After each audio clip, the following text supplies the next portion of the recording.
Just gotta do one more line. Just gotta do one more mile. Maybe just not a line. Maybe just more miles. Just gotta make this run. Got to make those miles. I only do it when I'm working. That's the only time I do it. That was the excuses I would have to make. Each and every time. Or I would try to plan it out because I knew a drug test would be coming. Or I haven't had a drug test, so I would schedule it. 1 month on, 3 months off. 1 month on, 3 months off. 1 month on, 2 months off. 1 month on, 2 months off.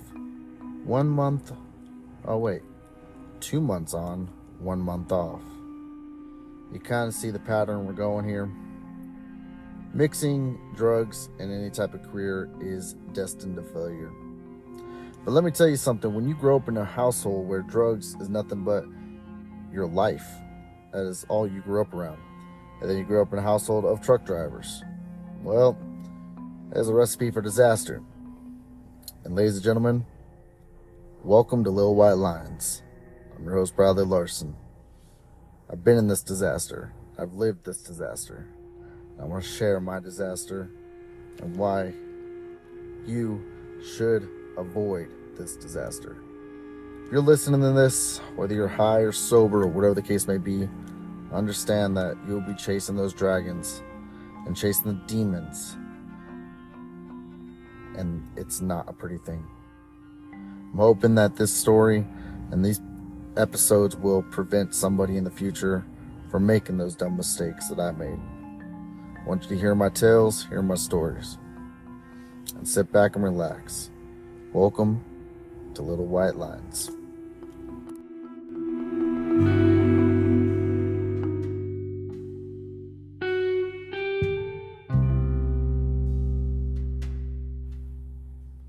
I'm getting a divorce. That's what it was. That's what started it all. And it wouldn't have been a big deal if it wasn't for the fact that it was my second divorce and I was on the road and I had worked so hard to actually achieve being a good husband, to being a good father, spend a ton of money on a wedding, tried to be there when they needed me, did everything I could to just be supportive. But the one thing I wasn't good at is not working. I've always been a worker. I've always worked hard, and I always thought that that's what you had to do as a husband. You had to work. I was on the road a lot, and needless to say, the ex did not like that too much. And one day, she just decided to split. Luckily, it was during my home time, but I think she was sleeping with somebody else. You see, we all have to have excuses for starting something, right? I guess that's my excuse.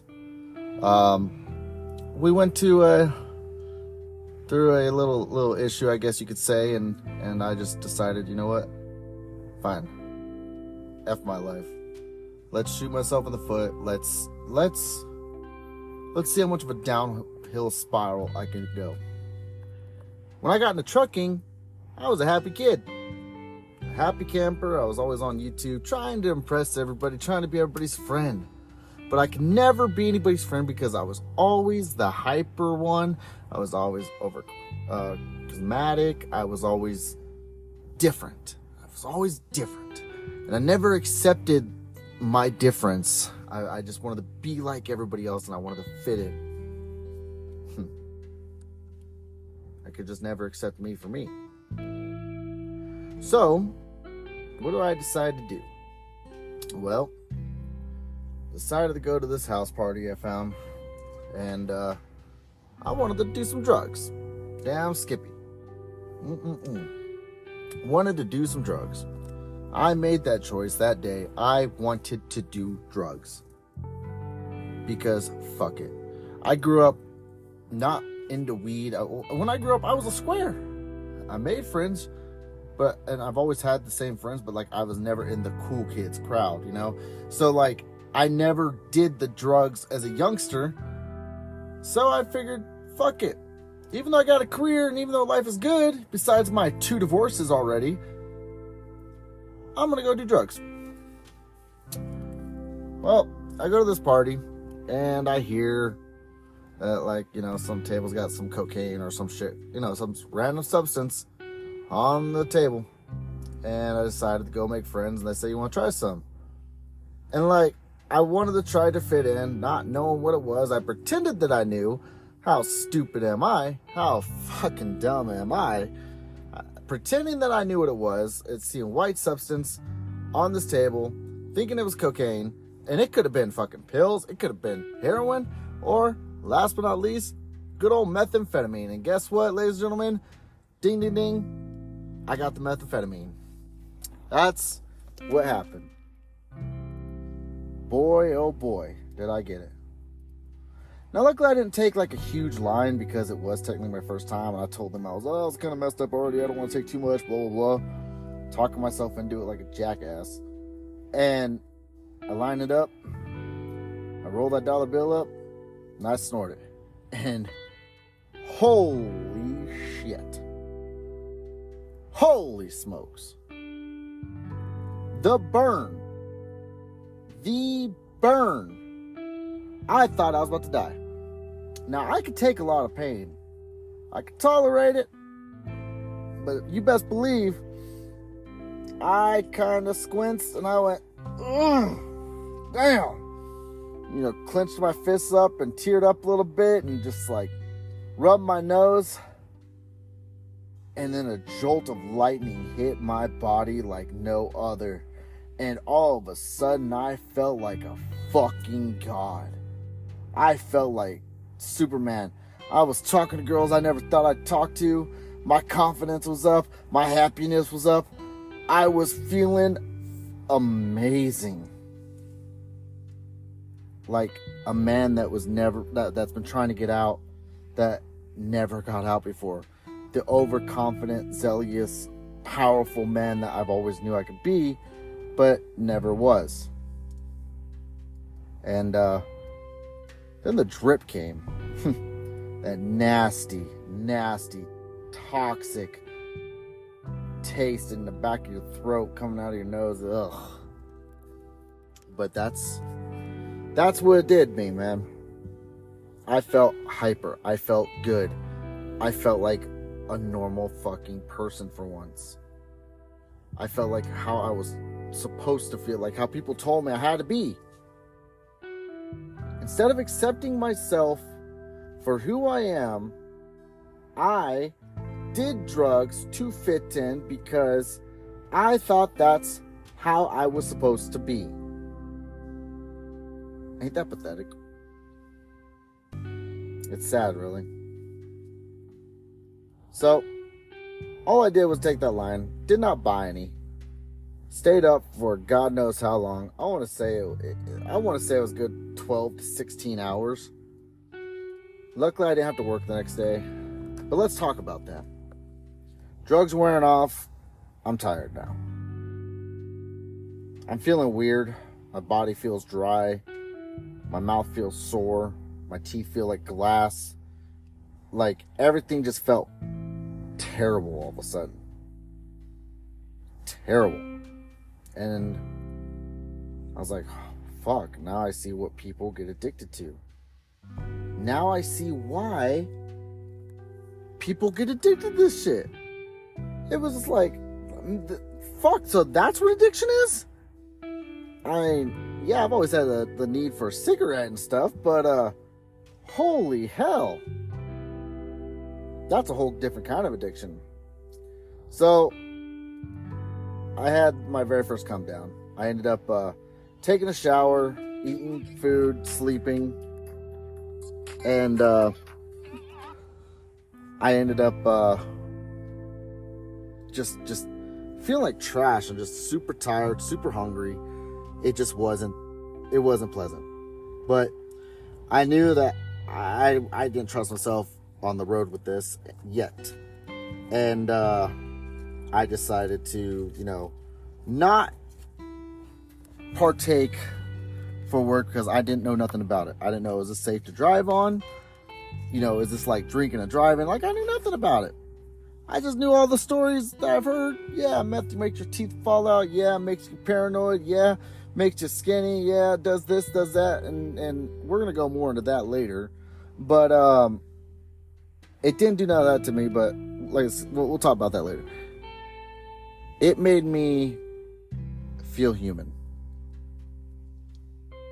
And I wanted that again. I wanted that again because I was tired of not feeling human enough. I was tired of not being confident enough. I was tired of not having the courage to say what I wanted to say or do what I wanted to do or feel the way I wanted to feel. And that is where my addiction begins. And so, after my come down, I get back on the road. And during my downtime, I start doing research. And research.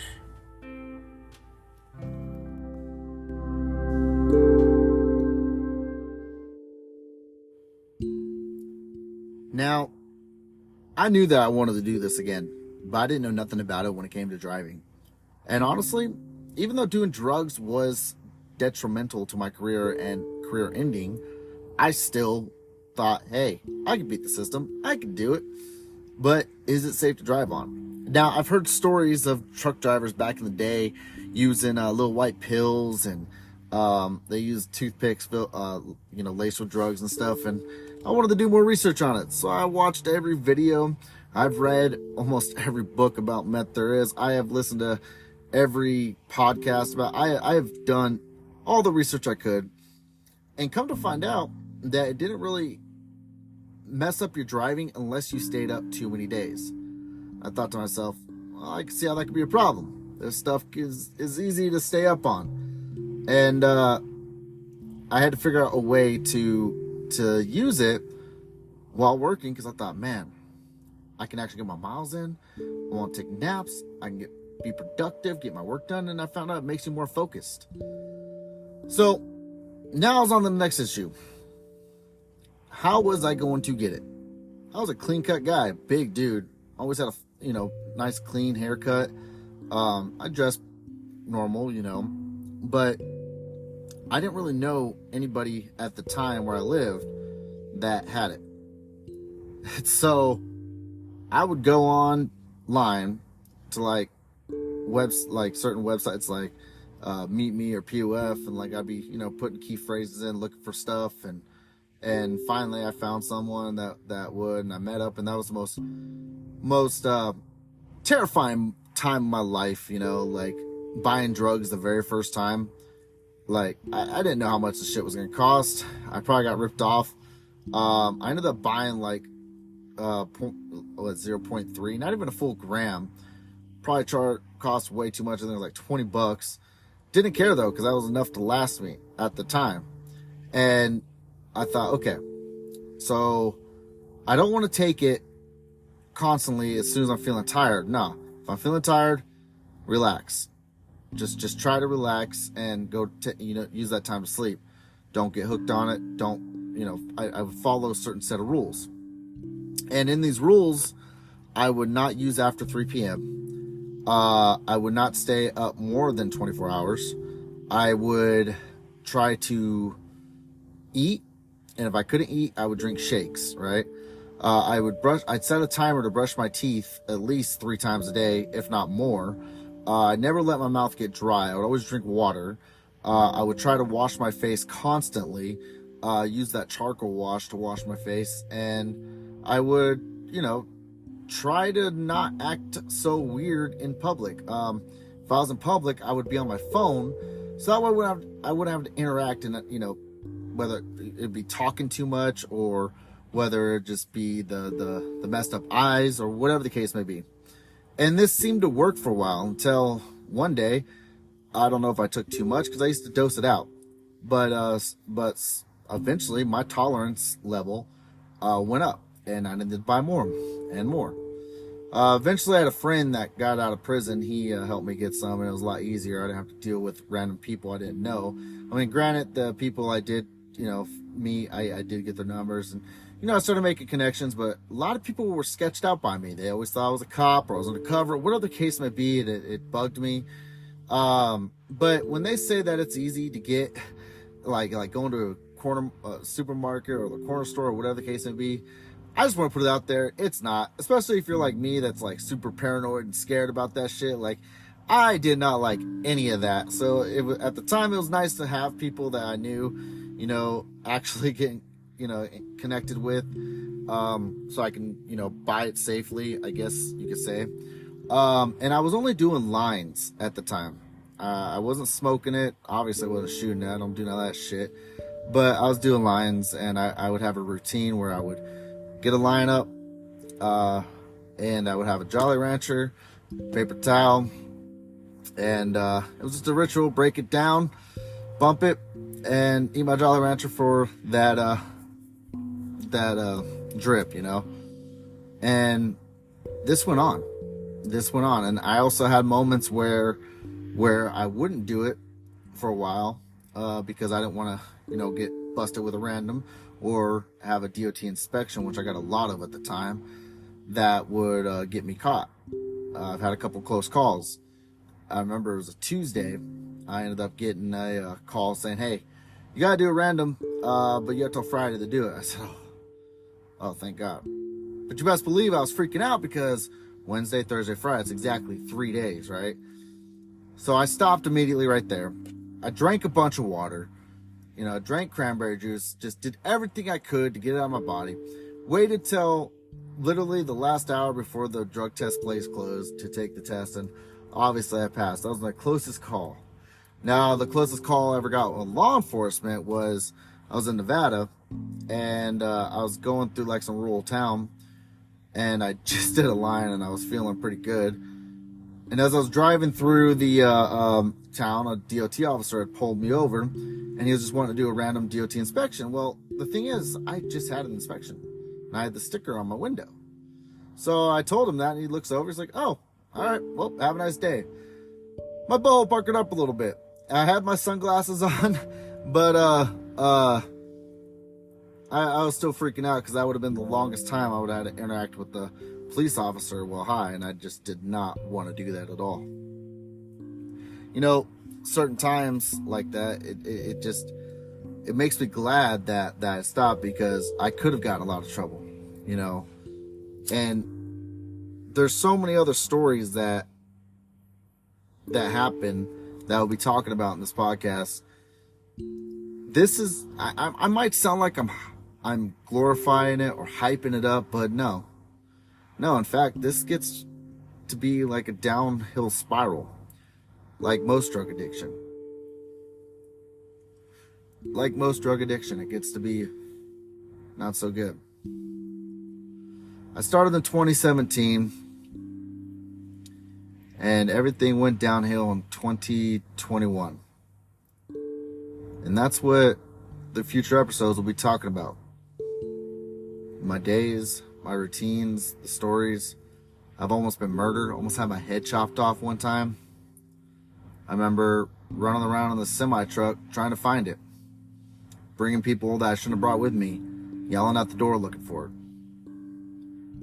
This is not a glamorizing, or how do I say it?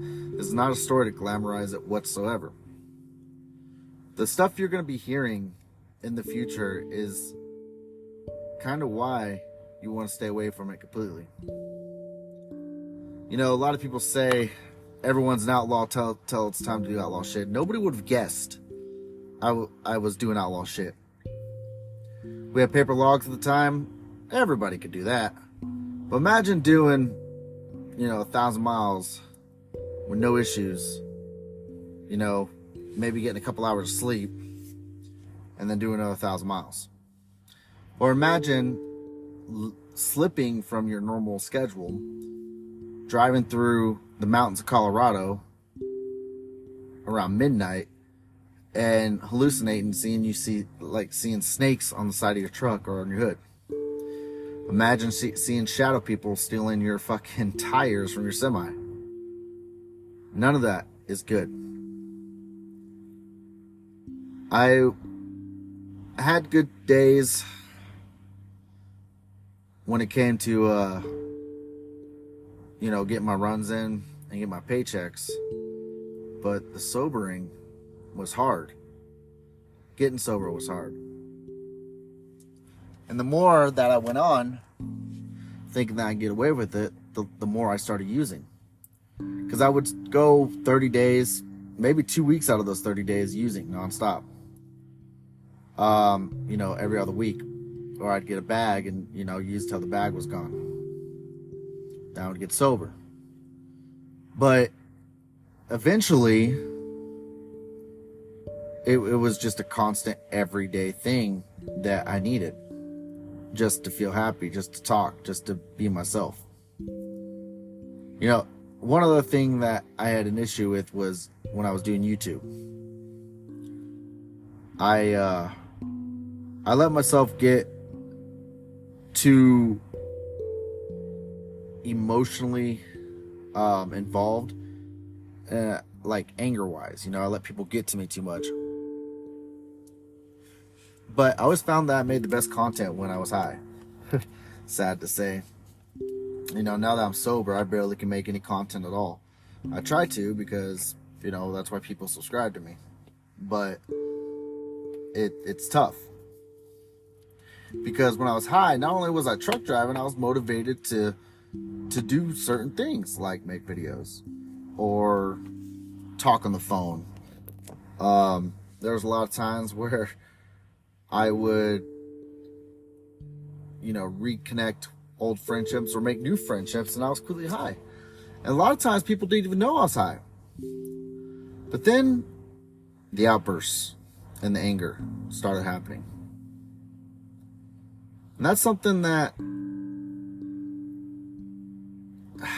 I don't want to blame the drugs, because I've always had it, but I do want to say that the drugs during the come down definitely enhanced it. Like when I got sober, especially with the suicidal thoughts, things got hard. And we're going to be talking about that in the next episode of my emotional instability life, I guess. I was emotionally unstable while on the shit.